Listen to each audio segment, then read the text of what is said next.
Hello there and welcome to the Moral Compass. We're delighted you're joining us this week to grapple with some really thorny moral and ethical dilemmas. With me are Dr Anne Ali, a counter-terrorism research fellow at Curtin University. Matthew Beard is an ethicist and philosopher at the University of Notre Dame. The Venerable Robina Courtin is a Buddhist nun. And Professor James Avanatakis is from the School of Humanities at the University of Western Sydney. Thank you all very much for joining me for the Moral Compass. Today, surrogacy. Is it ever ethical to pay for a baby? And the cult of the selfie. Are there any boundaries? But first to the truly difficult territory confronting Australian households whose children are drawn to conflict zones around the world. Let's have a look at this summary. A 7-year-old Australian boy holds a severed head.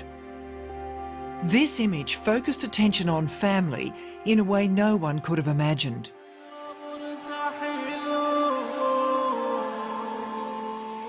According to the video, this is Mata Abu al-Walid. To his friends and family, he was Yusuf Toprakaya, a Melbourne bricklayer and a father. He was killed in Syria last year. The number of Australians fighting in foreign conflicts is causing widespread concern. There are approximately 150 Australian citizens who we believe are linked to extremist groups in Syria and Iraq. But historically, many idealistic young Australians have been drawn to foreign conflicts, driven by a sense of moral duty or religious and ethnic loyalty. What has changed for families is smartphones and the internet. All parents struggle with their kids on the internet. It's even harder for Muslim parents to be able to secure their children away from very negative propaganda and social media influences. The power of social media is demonstrated in this recent British video. We heard reports that a man had carried out an attack on Aleppo prison. We saw a video, and on that video we saw my brother, my mother and father's son, preparing to carry out an attack. It was very traumatic for us to see that video footage. As a parent, to have a son or even a daughter in Syria, you don't have a life anymore because you don't know whether your child is dead or alive. So how should parents deal with children whom they think might be at risk of being radicalised? Anne Ali is a counter-terrorism specialist and a mother of 2 boys. That's and right. A Muslim woman. That's right. How do you think this through? You know, it's a very sensitive area and a very sensitive topic that to raise with children, and that's what I think stops a lot of parents from talking about it with their children. And, you know, there's a difference between getting your children to feel empathy for a group of people as part of their in-group and getting your children to feel empathy for all of human suffering.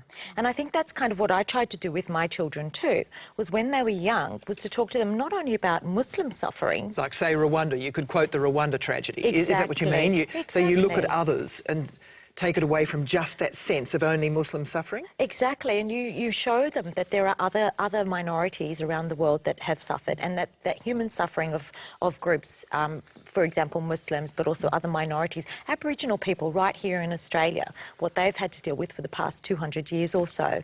And if you can show them that and really just remove from them that idea that only Muslims are victims, only Muslims are oppressed, I think that's a really good starting point, because young people have a lot of empathy and they have a lot of desire to do good. And a sense of justice, don't they? And justice, yes. and agitation. Yeah. And let's use that. But also a lot of anger, right? And I think that's something that came up that was sort of in the film clip there. What we see is this is not something that's necessarily new, right? And usually, you know, when I was growing up, I was angry about the world, you know, a lot of my friends were, and our outlet was heavy metal music and going to gigs, right? But I think they're much easier to reach via the internet, and I think this is where, and sometimes it's real footage, sometimes it's also manipulated footage. Part of this education process is also, you know, talking about what are you seeing and where is the source, and so I think it's a new form of literacy we actually need to teach. And what do you think, Robina? I think of my background. My mother was a Catholic. There were 7 children. We were educated as Catholics. But I noticed everyone's got a different approach, you know, so I always thought about morality and the meaning of life and God and wanted to be a nun and all these things, but I had all this idealism. My other sisters perhaps went in different directions. So even though we were brought up in a moral household, when I was 15 and heard black American jazz, that blew my mind and opened me up to social things, and that's all. Then all my idealism went towards revolution, and then a radical hippie, and then a radical lefty in the 60s. Did you ever think of it? I mean, do you think, looking back, you flirted with dangerous ideas? Oh, hugely, hugely. I was completely, all these noble ideas of violence and supporting the Black Panthers and kill the pigs and, you know, posters of people with guns. It seemed very noble. And what did your parents do? I mean, what was the sort of code of the household? Oh, I mean, when I left and became a hippie, my mother, when I gave up going to Mass, she cried. Then I became a hippie, she cried. Then I became a radical lefty, she cried. Then I became a feminist, she cried. But she just kept loving me. But no matter what she did, it didn't matter. I did exactly what I had to do.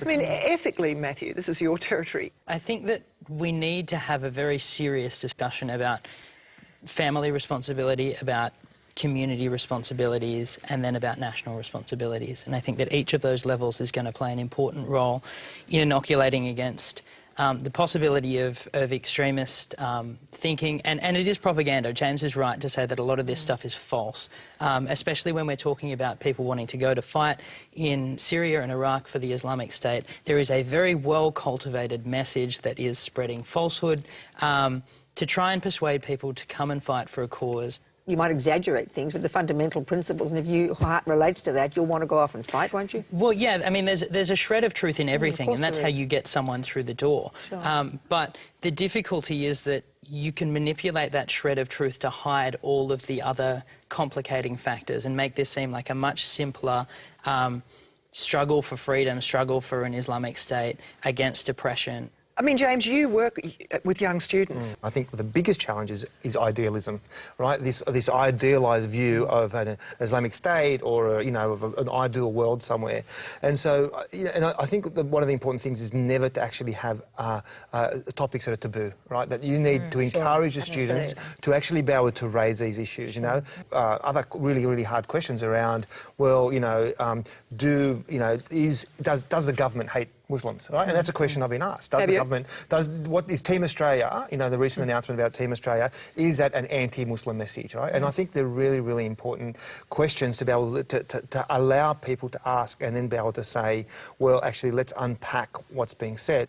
Well, I was just going to say, you know, that's all very well, but let's take a look at the families where these young people are coming from. Often they don't have a very strong religious background. For some of them, they're rebelling against their parents' actual liberalism in Islam by taking on an even more kind of a consolidated Islamic identity, and then believing that in order to fulfill the needs of that identity and the requirements of that identity, they have to identify with this community of oppressed Muslims and go and fight on their behalf and protect that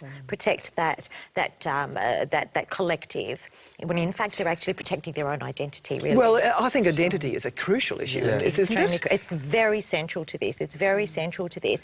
And so I have to ask about, you know, what are we asking families and communities to do when talking to young people? No matter how progressive or how confident you are in that conversation, right? The problem is, and what relationship you build, the moment that child walks out the door or jumps on the internet, right, then you open up a can of worms that you can't control. Yeah. I think there's a real thing that's coming up, even in the short discussion that we've started having now, which is that we've got this presumption that, well, we've all been young people. I only just turned 25, so I've just escaped this category very briefly. Still a young man, that we know what young people have gone through because we've been through it, that we know what families are like, that we know what that desire for idealism. Young people have this striving to fight for things. You know, students aren't more likely to protest because they're better informed about the world. They're more likely to protest because they're more likely to care about these things. And they are trying to work out identity. I think that's true a lot of the time, but the presumption that we can talk about young people, that we can talk about young Islamic people without talking to young people and young Islamic people, just saying to young people, you're angry and that's okay.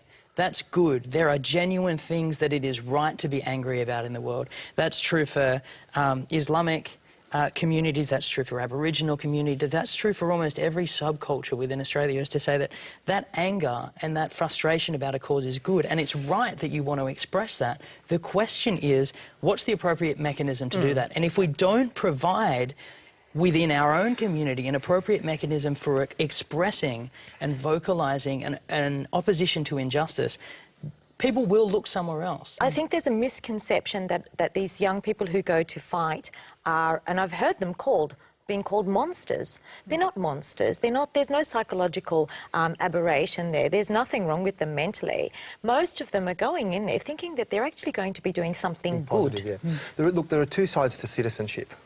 One's engagement, right, being engaged, caring, right? One's empowerment, feeling that you can actually have an impact, okay?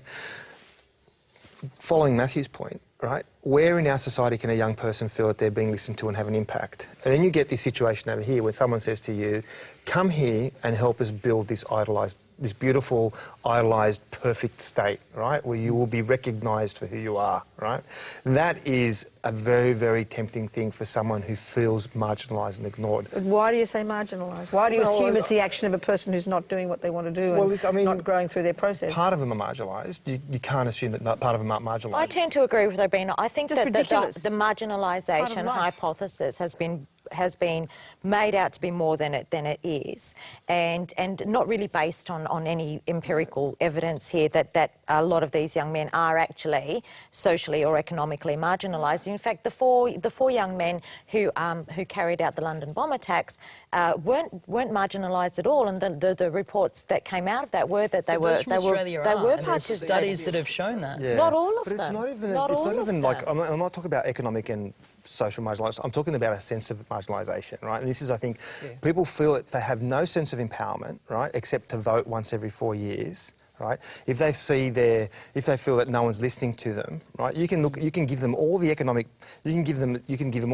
security you want, right, and say, no, you're not marginalised, you're economically secure, you come from a middle-class household, you have an education, you're fine. But if someone feels that they have no voice or they can't be heard, no one's listening, but maybe that's inside their own home. You see, yeah, James. For sure. I wonder whether and it's not about communities. And their community. And their nation. There's levels, there's layers here. Right, who's courting the Islamic vote when it comes to election time?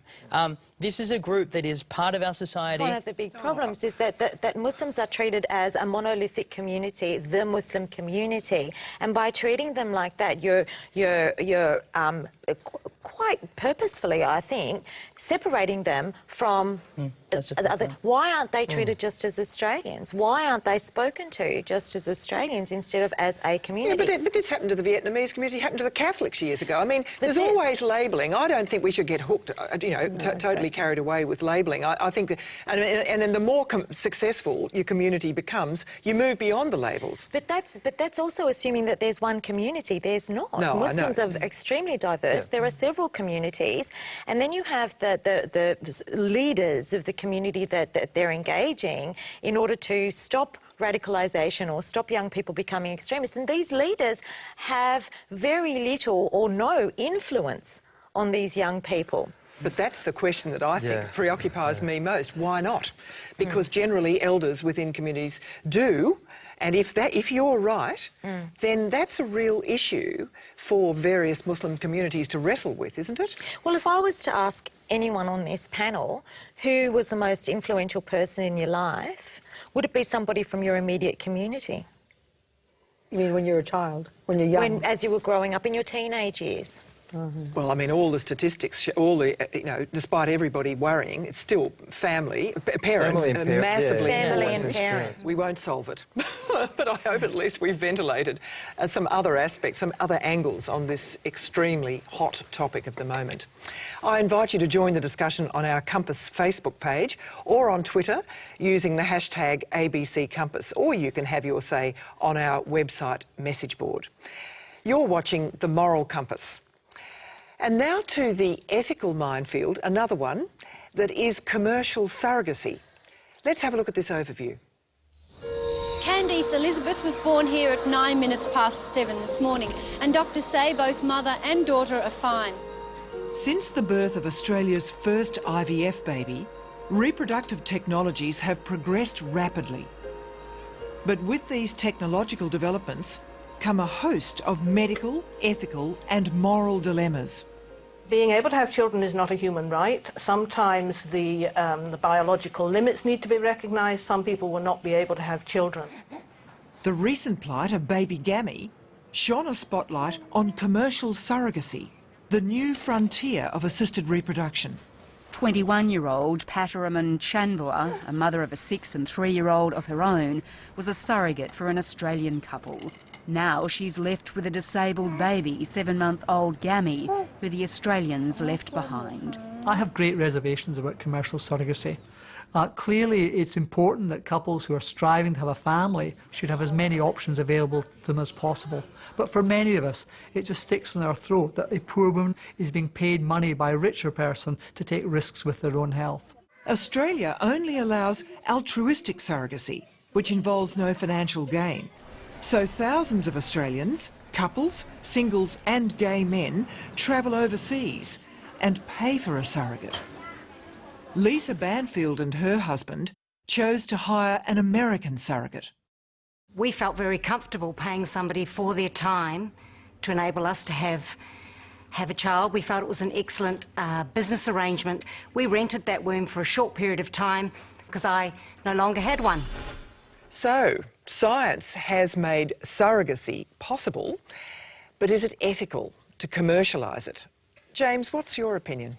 Geraldine, if I was sitting here 5 years ago, I'd say no, but I think it's definitely a yes. I think there is, it's happening, and I think it's going to happen, no matter what moral stance we take on it. But we had slavery, and then we decided eventually, thank God, that we outlawed it. So, I mean, just because it's happening doesn't mean that we continue it. Yeah, I mean, what are the principles that we have to apply? The most important principle, I think, here is the rights of the child. And if we draw a comparison with, say, donor sperm, right, where, you know, where the people that go along and donate, they have to go through a whole bunch of, you know, counselling and are asked all these moral questions and ethical questions, and the couple, you know, who are using that sperm are asked the same questions. But we don't ask those questions of parents who are able to give birth naturally. What are we saying here? That, you know, if you can give birth naturally, then you know, you can go off and do whatever you want. But if you can't, you've got to tick all these checks and balances to make sure that you're going to be a good parent. One of the great complications of our society, I think, is that it's harder to get a driver's licence than to give birth, right? So we don't think it's a personal issue? You don't think it's my business if I want to have a baby and ask someone, pay someone some money? Isn't that a personal thing? Why do we have to legalise it? Two reasons, I think. The first is that, as we've seen, the consequences can be awful. I mean, you don't ask, you have permission and sign boxes to have sex to have a baby, so why would you do that to ask a sister or pay my sister even to do it? Why would it have to be? Why do we have to sort of mandate it and legalise it? So I don't think that it's a question primarily about legalisation. I think we have to. Is here. I think we have to answer the ethical question before we can answer the ethical legal question. Is that's why I think it's personal. The fundamental one is the ethicals. For me, the ethics would be if it's an action that doesn't harm another, and you have a genuine wish not to harm another, and you wish to benefit, and you don't want to harm yourself. So then I think on that basis, I have a human right. The thing is that we're dealing with people, and we're dealing with family relationships where there's incredibly vexed and incredibly complex feelings, as well as the motivation of a woman. So you're suggesting it should be legalised or not legalised? What's your suggestion? I'm suggesting that we need to be well aware of all... Who's we? Well, so we as the community is having the discussion. In other words, the minute you get away from a natural procreation methods, you're saying, you enter very tricky ethical territory that you have to have been reflective of. I think you're dealing with ethically tricky territory even when you're dealing with natural procreation. I think that's worth emphasising. You're dealing with parenting and raising new life. That last quote on that video we just saw, to me, I found quite chilling. That they were talking I rented her womb, and it was a business transaction. That really was about commodifying childbirth, which I'm really, really uncomfortable with. That said, however, we can sit around and intellectualise this all we like. But I've been blessed. I'm a mother of 2 children, and I've always wanted to be a mother. And I don't know what kind of person I would be or what my morals or values would be around this issue if I wasn't able to have children. That's the whole argument about how we deal with science. You know, I saw a great quote yesterday, yesterday's answers may not satisfy today's issues. And so we are being asked to think if science makes everything possible, is it where we want to go? That's why I need the fundamental basis of some clear lines of what morality and what ethics are, starting from the person yourself, not externalised, but internally.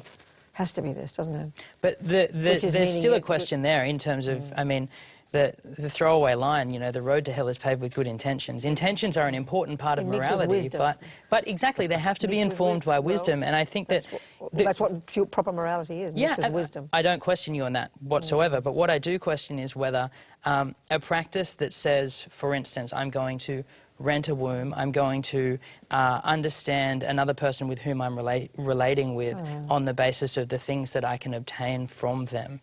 Are you suggesting that most relationships aren't like that? Excuse me, look at most relationships. I'm suggesting that a purely instrumental relationship with another human being is problematic, full stop. I think there's limits on what even free will and free choice can permit ethically, and to say that you're a great they. You want to make everything coming from the top down. No, but the state clearly the state's got roles morality, here. and I think morality is bottom up. If anything, I would have thought the community needs. I mean, in other words, if everything's just terribly personal, how do we even get guidance? But who set the codes that help us wrestle with this? Shouldn't come from my government, I don't think so. No, maybe it's. But that's why I'm saying we shouldn't legalise it. I'm saying that it's a moral. I think at the moment, look, at the moment it's illegal, so that it's not neutral, right? We've already made the moral decision that it's bad. That's a fair point. Can you put a market value on the creation of a child? Everything about our lives is commodified. You know, the healthcare we receive, as much as we love Medicare, the education we receive, everything that we have is commodified in a way. So now we enter I suppose, the next frontier, and I think that if we are serious about protecting the rights of the child, then we basically need to say, if someone wants to go down this path, then the parents need to know that there's no giving it back. So what about the rights of the gestational carrier, for example? So, I mean, there's a lot of cases where a person has volunteered to be a surrogate, and they've gone through the process, and then they've given birth to this child, and through that, and it's not just an emotional, it's a biological bonding process that takes place, and at the end of that, they say, I can't give this child up. I would have thought that we've learned so much from all the adoption experiments as to the long legacy that in a way can be very appropriately applied to surrogacy. The materialist view, say the egg and the sperm belong to somebody else. And a person, I mean, lots of women do this and don't have that. And it's like, and also it's like saying, well, a nanny who breastfeeds that little baby and has brought them up, that she has a right to that child. I mean, legally it's not the case. And if you're going to do that job, you're going to be in danger. That could be a consequence that your bond, whether it's the one in your womb or whether it's your baby they're taking care of. So I haven't used the word rights here. I'm not talking about rights. I'm identifying a series of very real challenges that we need to understand before, on the moral spectrum, before we I need to understand before I make that choice, not we, God, up there making the law. I really find this a very difficult topic, and we're going to leave it and probably return later because it's an extremely difficult topic, I think, to draw to a conclusion, and maybe they are the debates we have to have. So now to the selfie. Is it ever simply inappropriate, full stop, in bad taste even? This young woman struck a nerve when she took a selfie at Auschwitz. So let me ask the panel, where would you never take a selfie, ever? James? Well, given the current political climate and the higher education reforms, probably at a Christopher Pyne fundraiser.